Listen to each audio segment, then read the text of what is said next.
My dream maker studio is almost finished, but there are a few elements that still need to be addressed. I knew this cabinet deserved a cool makeover, but I had no idea what I wanted to do. So I asked myself, what elements do I love most? So what happens when I take all three of these things and mush it into one epic DIY project? The coolest IKEA hack you've ever seen. Obviously. Editor, roll the tape. Boop.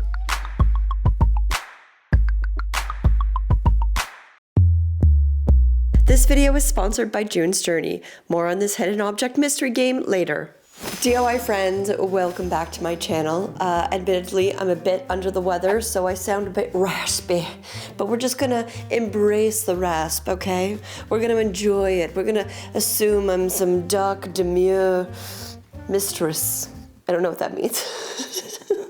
I have done a lot of thinking about what I wanted to do with my IKEA IVAR cabinets that currently stores all of my art supplies. My original idea was going to be something far more graphic and mural inspired, but the more I planned for that and the more time that went by, I feel like my excitement for it kind of started to flutter away. It's kind of one of those ideas where it's like if you leave an idea for too long, it leaves you and goes to somebody else. I think that happened. I just didn't feel excited about it anymore and I didn't want to do it. Then I started thinking about my love for dark academia. I love a good rustic charm with a dash of whimsy, and although I do feel my studio is very much a different vibe than my home, I always wanted to bring an element of that up in here. So I kind of been waiting for the moment where it felt right. And then I started brainstorming this cabinet and thought, this is my moment. So this is kind of the general idea that I came up with. First of all, let's give these IVAR cabinets a much warmer vibe with a darker stain.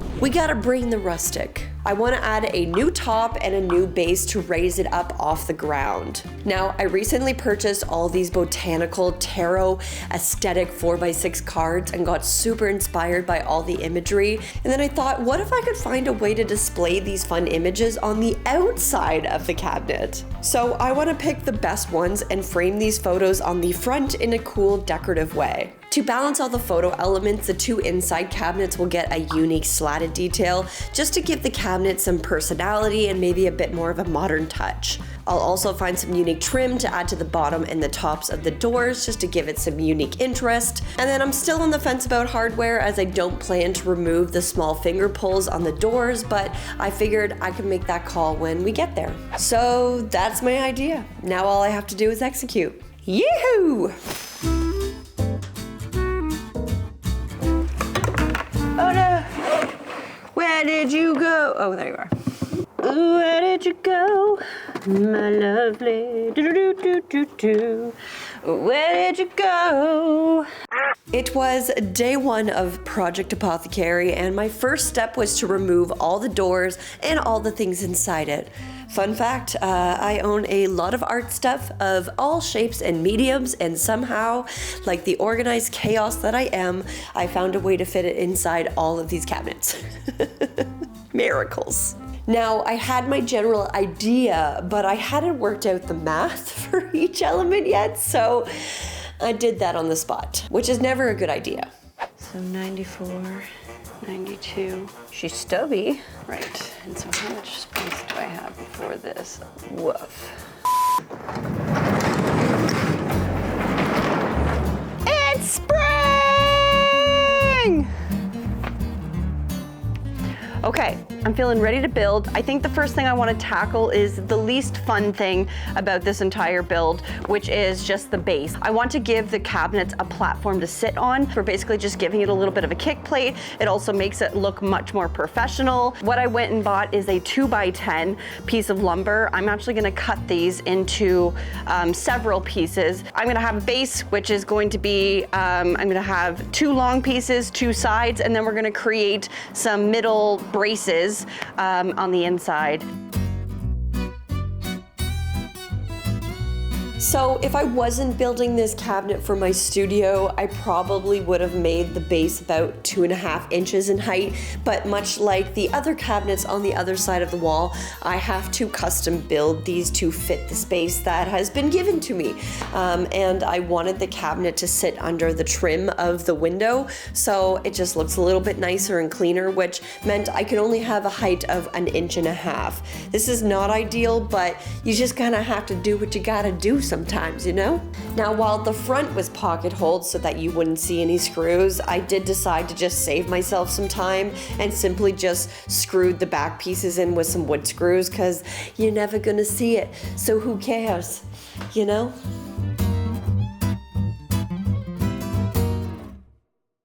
Let's talk about the top. As I've mentioned a few episodes back, I had a few leftover flooring boards from my studio build, and I've been looking for ways to reuse these boards, so I thought, here's a great opportunity for my top. These boards already have a lovely tongue and groove built into them, so all I need to do is cut one 16-foot long piece into 2 pieces at the correct length, then I'd glue on the tongue portion, stick the boards together with a clamp, and boom! We got a top.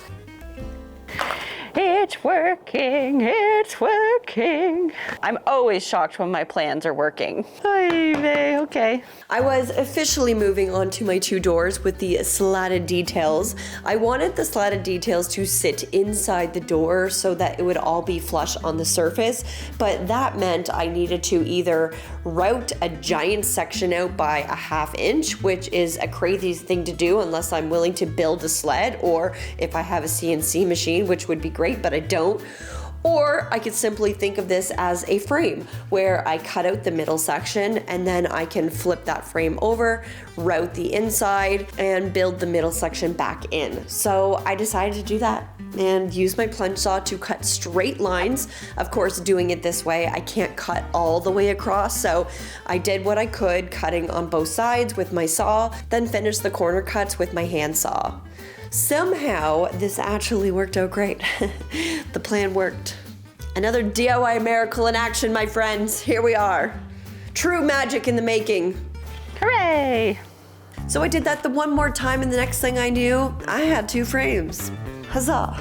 Using a 1/4 inch rabbiting bit on my router, I then routed out the ledge around the inside of the frame along the back, and I couldn't believe this happened, but my rabbit bit actually broke halfway through cutting. The ball bearing tip broke off. It was wild. I have never seen that happen, and of course, I didn't have another one, so I ended up using a larger bit and had to recut everything. I guess all my DIY miracles were over. Woof. As the back to my new frame, I was using a 1/4 inch plywood sheet that I cut to size on my table saw, rounded the corners with my jig, and voila, snug as a bug in a wood frame rug. So I now had a small channel of space to cut my slatted details into, and I decided to use the leftover 1/4 inch plywood I had to create the slatted pieces. I decided I wanted to use the plywood edge to my advantage for once. Usually plywood edges suck and we would work to cover it up, but with a 1/4 inch, I think it's kind of cool because you have like veneer on top and bottom, and then you have like the crushed wood glue in the middle, so it kind of looks like a little stripe detail, or at least that is what I hoped it would be. It was going to be a bit of an experiment, but hey, you can't discover new things if you're not willing to play, so I decided, let's try it out. Let's see if this would work out. So I cut a bunch of pieces on my table saw, and once I had enough cut, I used some CA glue and accelerator and placed each piece down using a spacer in between to create a consistent gap. I'm sure that's rather fun to watch, all sped up, but in reality, this did take some time, about an hour per door, but completely worth it if you ask me. I think it looked cool. Woo! Okay, I think I got somewhere today. The doors are done, the base is done. Did we do anything else today? Oh, and the top. The top is just I'm gonna let it dry overnight. We'll cut it down tomorrow, that'll take 2 seconds, and then we just sand tomorrow morning, and then we can start actually staining this whole thing and like bringing it to life. I think it's gonna look so good. What do you think of what I did? Did you enjoy having the door open today? Yeah, I know. Mwah. I made a mess in the shop that day, and finding anything was like playing a find the hidden object in the scene game, which is not fun when it's your shop. But it is fun when it's helping to solve a murder mystery, which is why I'm excited for today's sponsor, June's Journey!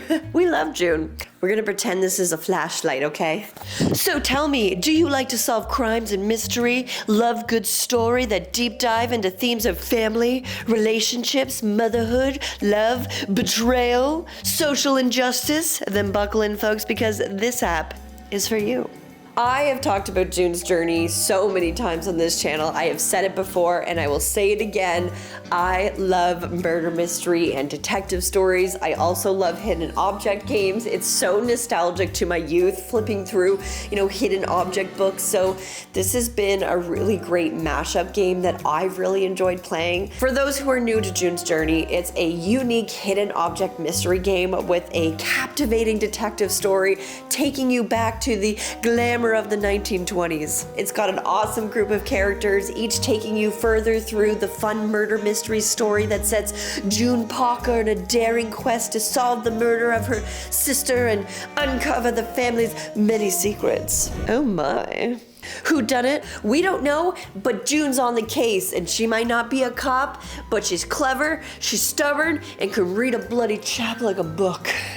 So whoever did it, you're doomed. What I've always loved about this game is the great storytelling. Not only do you get placed in all these fun scenes where you have to find hidden objects and discover clues, but you also have a design your own island element to the game. You can take part in special events to get in-game rewards, and even join a club to play with your friends or like-minded people. It kind of feels like a mashup of a lot of games that we used to love in our childhood, which kind of makes it super fun and really well thought out. So check it out, my friends. It's completely free to download. Use the QR code on screen or click the link in my description box. June's Journey is available on all iOS and Android mobile devices, as well as on the PC. All right, June's mystery might not be able to be solved right now, but this one can, so let's get back to the DIY. Good morning, my friends. I had a great morning. I kind of decided to just have like a very low key morning and just do a bit of sanding. I got the top planed up, which honestly, with pine, I don't really think you need a planer, but I just wanted it to have a really nice, consistent top. And I knew the planer would literally just it right through, and it would be easy peasy for me, and then it would cause less sanding for me. So I did that. It looks great. I did sand up the edges though. I got the doors sanded, which I think they're looking good. The plywood's all cleaned up. I did have a couple burnt marks from running it through my table saw, so it happens. But I got those cleaned up, so I think they should all stain up lovely. I'm really interested to see how the plywood looks once it's stained. Like, are we gonna actually see some of that plywood detail to kind of give it like a striped detail? I don't know. I think leading into the plywood was an interesting play for this one, but we'll see. I'm crossing fingers that it's gonna pay off. I think for space-wise, it might make sense for me to stain some things down here. Maybe I'll do the doors and the top and the base downstairs, and then I'm gonna get Vanessa started on the cabinets upstairs. So let's head up there and I'll show you what we're staining with and how we're gonna do it. I'm excited! Okay, so let's talk about staining laminated pine.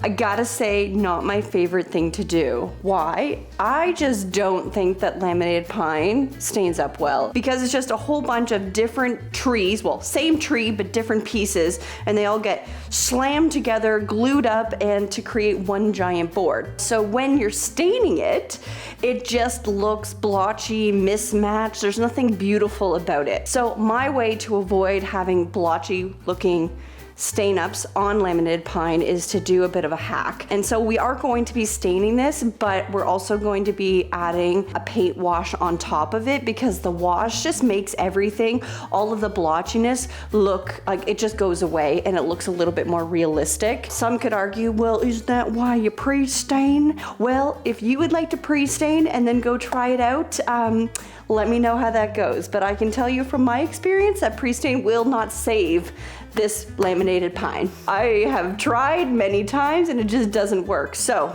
I did a couple tests on this shelf that I didn't actually plan on using. It was just a shelf sitting in the back. And so what happened on this shelf is I actually used Jacobean. I call it Jacobean, but I realize that everyone says that it's to be pronounced. How do people say it's pronounced? Jacobean. I like calling it Jacobean.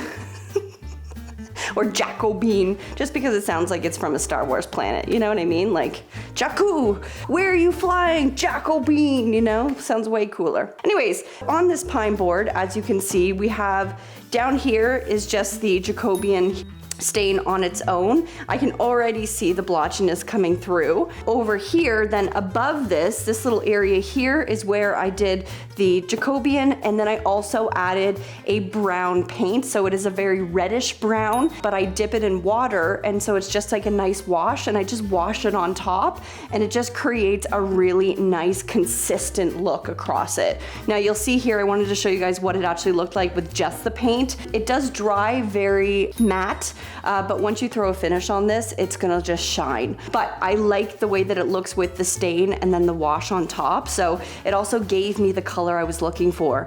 I always find it really hard to get the right stain on pine because a lot of the times when you're seeing the colors as the tested pieces, it's on either like a red oak or on an oak board, and they just stain a lot nicer with the color stains that we're given. So a lot of the time we're not testing that on pine, and pine just looks very different because it has a very yellow undertone naturally. So I always think that it's nice to mix and match stains, which you can do, and just get to the color that you want. There are no rules when it comes to DIYing. So we're just gonna throw on the Jacobean. No, sorry, can't get past it. So we're gonna throw on the Jacobean over everything, and then once we're done that, then we're gonna put a wash on with the paint. So what do you say? Let's go build the apothecary of our dreams. So step one in the day was to cover all the pine with Jacobean.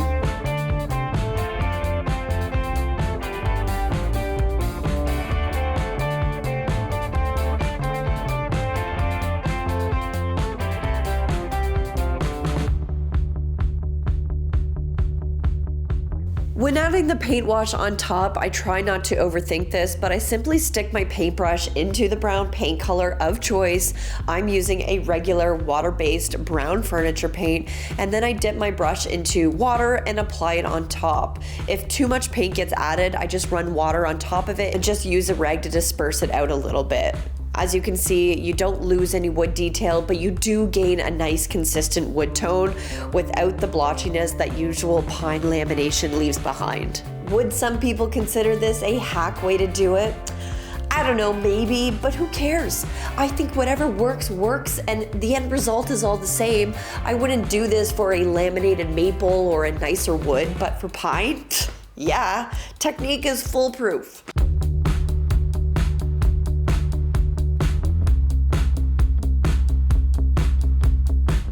Now this process did take all day, and I also had a bunch of trim that got colored the same way, which I will get to the trim later, but if you're going to stain them, do it when you got everything out, you know what I mean?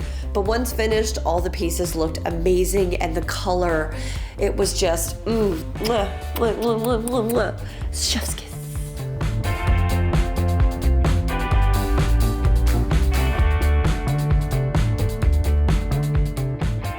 After giving everything a bit of time to dry, we finished the day with adding the first coat of the protective finish. This is a necessary step if you're going to use this paint hack technique. Well, I don't think you should ever not add a finish to your piece if you want it to be protected, whether that be a natural or something like a polyurethane. But for this project, I was using a water-based satin poly finish. When you use the paint technique, it does dry very matte. It looks very dehydrated, but with the finish, it brings a lot of that hydration back, and the board just begins to shine, and it just looks so much richer in tone. This is when the hard work of the day really starts to shine, but like all poly finishes, these boards need 2 coats, so once dry, I will need to give everything a light sand and apply a second coat. And if you're still not happy with the second coat, I say do another light sand and do another coat.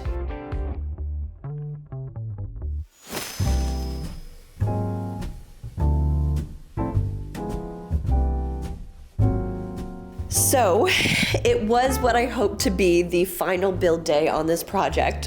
I'm not gonna lie, I wasn't feeling the greatest on this day. This was the first day of the flu. I was in so much denial about what the snot storm was in front of me, so I was slow, but I did manage to get the cabinets onto the base, and my first goal was to screw all the cabinets together and screw down the base from the inside, as it was always just a better way to screw into more material than up through 1.5 inches into 3/4. Just kind of makes sense. Centering the pieces on the frame was fun. Ask me why I didn't just flip the cabinet over and center it that way. Go ahead, ask me. 'Cause I was sick. Common sense doesn't exist when you're sick. So I struggled for a while and then I screwed it into place. Okay, I know. Oh, and I want you all to be very proud of me because I even pushed through my hate of trim and finally finished adding the trim to the second side of the studio before finishing this cabinet. I need you all to pat me on the back, okay? I just need it. I'm just a little baby. I just need to be told I'm doing a good job. Oh, for anyone wondering why one cabinet doesn't have the top stained, well, that's because I didn't realize it was upside down when I stained it. Keep in mind, I am adding a top, but I was kind of worried that some edges might be seen, so we opted to just stain it, but it was a bit of an oopsie, but it's fine. Everything's fine. It's all fine. Big thumbs up. We're moving on to trim. Whew, my voice is sounding very raspy. I love that for me. I'm using my trim cutter. This really didn't work that great when I was cutting trim for my windows, but I actually think it's gonna work great for this situation. So I ended up getting these, I think they look like little pieces of chocolate, to be honest. So we're just gonna call it the chocolate trim. And I got a whole bunch of this chocolate trim, so I wanna run it along the top and the bottom of all of the doors. So I just need to basically just mark the edge of the door, cut it with the trim, and then we're gonna stick it on using a CA glue with accelerator. Actually, I don't even think we need the accelerator. I think we can just use the CA glue, to be honest. I'm excited for this though. I think this is gonna make it really elevated. Yeah! What do you say, Mr. Trim Cutter?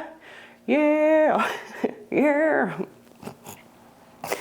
Anywho, great.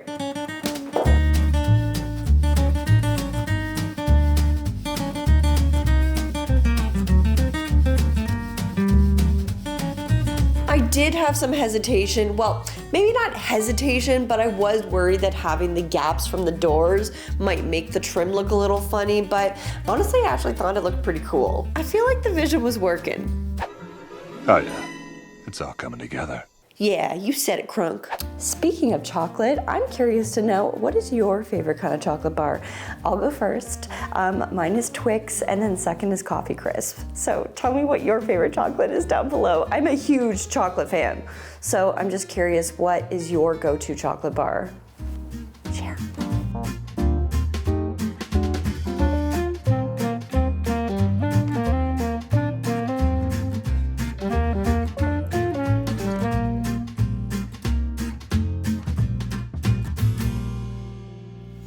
So it was finally time for my favorite part, adding the beautiful vintage botanical tarot-esque cards. So a while back, I found these 4x6 card kits that you can buy on Amazon, and I bought them on a whim thinking, this is my vibe. I can do something with these. So I ordered them, and then I realized when I bought them that they were double-sided. So we had our aesthetic on the front, but we were bedazzled by beautiful pinup women on the back. Honestly, I kind of love the idea of knowing that there's these beautiful busty pinup women on behind the theme of this cabinet. It truly feels right. Okay, so I'm just trying to organize these because I kind of want to figure out which posters we're gonna put on the front doors. Very tough. I mean, there's a lot of like ones that I like that's kind of got the tarot vibe to it, but I feel like they're just too much, there's too much color. I think the star signs and the moons and planets, something celestial on every door. Ooh, I kind of like the solar system. That's so cute with the drawing on it. Oh my goodness. Look at, they gave the sun just like a little face. How cute is that? Also, there's a really big butterfly theme in a lot of these photos, so I kind of love that too. I kind of love this one maybe here. I do love a good frog moment. We'll put him here. Maybe we'll do dragonflies. And then some florals, maybe? Yep, so I did this for quite some time. There were just so many good options to choose from, but I landed on picking art that I either felt personally connected to or had a good color tone and just kind of felt on theme to our apothecary vibe. I picked a lot of butterflies, mushrooms, frogs, obviously, snakes, tarot, and a few personal favorites like the orange or a couple plants.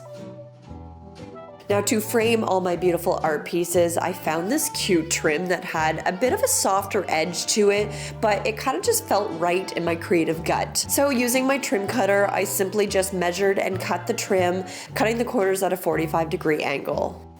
Well, isn't that just lovely? And for the next few hours, all I did was cut trim over and over and over and over again. 96 times to be exact. Kenobi definitely set the tone for the afternoon because that's exactly what I wanted to be doing while my flu bug slowly crept up into my bones. But, you know, as all strong creatives do, we persevere, even in the hardest of conditions. Eventually, I did get them all cut, and I was starting to feel pretty excited about the vision, because this was starting to look super cool, friends. Now, to ensure all the art pieces were aligned, I did have to do some math and brought out my laser level to mark a straight path across the doors. This actually made it much easier to lay each art piece down. I didn't really feel like I needed to glue them down, so instead I just used a double-sided tape to hold them in place until my frame could do the good work. So I ended up stopping for the day because my body was not responding well. But the next day I did prevail forward. I was not in the best shape and didn't have a voice, but I did have a will to see this project through, and that's all I needed in that moment. I guess. So using willpower, CA glue, and accelerator, I worked my way through each door, adding glue to the door, adding accelerator to the trim, and securing each piece in place. Once the frames were on, we had some cleaning up to do, so using DAP's Premium Wood Filler, which is tintable, I whipped up a dark wood filler.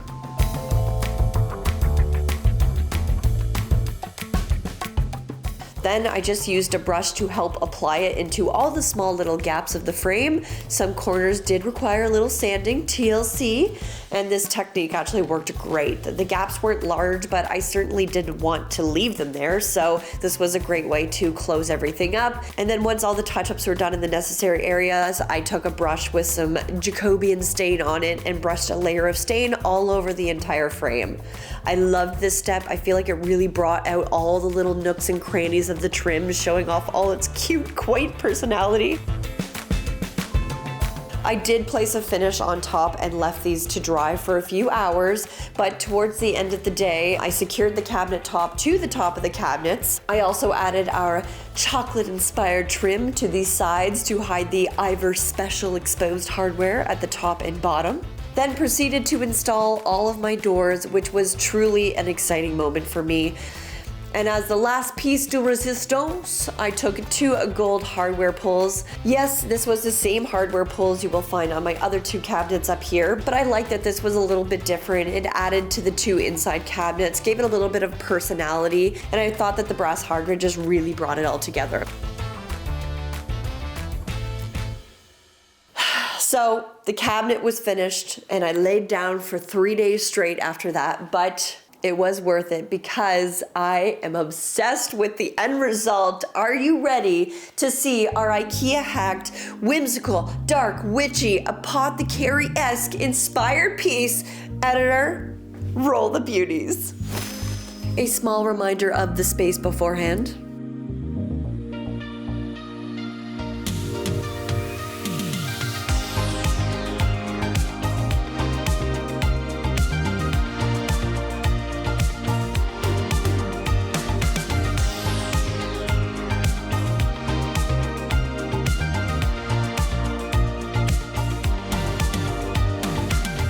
With a little DIY magic, I know I have the coolest cabinet in all the witchy apothecary lands.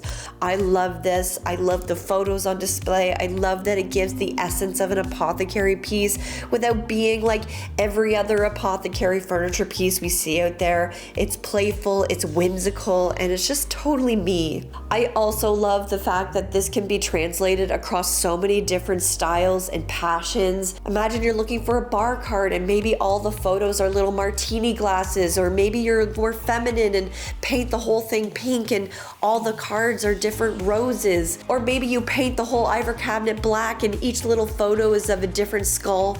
I just feel like this idea can be translated in so many different ways, and I love that. But it's not just about what I think. What do you think? Comment below. What did you think of this fun IKEA hack? Could a piece like this inspire something in your own home? I'm excited to see what you think, and I hope you enjoyed my journey to create it. And a big thanks again to our favorite hidden object murder mystery game, June's Journey, for sponsoring this video. A reminder to use this QR code on screen or click the link in my description box to download it for free. Big shout out to my Patreon members, my DIY family. If you're looking for a place to share your inspirational ideas, then my Patreon is certainly the place for you. Come join us, and of course, you get the bonus of receiving my content early and ad-free. Huzzah! But of course, my friends, as always, stay positive, stay creative, love your magic, and keep on DIYing! Bye-bye.